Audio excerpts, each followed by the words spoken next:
এবং সেইটি পূর্বের দিকে গেল, একেবারে শঙ্করাচার্য মন্দিরের ডিরেকশন থেকে পূর্বের দিকে গেল।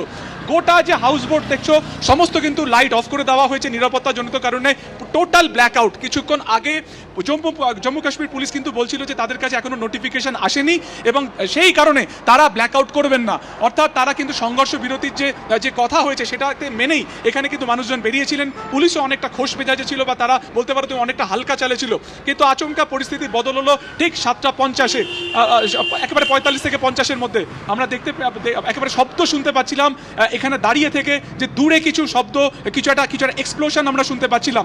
গতকালকে আমরা জানি যে 26টি শহরকে টার্গেট করা হয়েছিল, তার মধ্যে 3টি জায়গা কাশ্মীরের, শ্রীনগর এয়ারপোর্ট, দ্বিতীয়ত হচ্ছে তোমার একটি গ্রাম, তৃতীয়ত হচ্ছে আভান্তিপুরের যে সেনা ছাউনি, সেটা 3টে জায়গাকে টার্গেট করা হয়েছিল। কিন্তু আজকে সংঘর্ষ বিরতির পরে যখন এখানকার মানুষ অনেকটা বিলিভ করতে শুরু করেছিলেন যে হয়তো আর যুদ্ধ হবে না, তার মধ্যেই তাল কাটলো। এবং তুমি দেখতে পাচ্ছ যে এখন মাত্র 9টার কিছু বেশি বাজে, অথচ তুমি যে কথা বলছিলে সুকান্ত, তার মধ্যেই তাল কাটলো, সংঘর্ষ বিরতি লঙ্ঘন করলো পাকিস্তান। সত্যি কথায় বলে মানুষ নিজে থেকে কিছু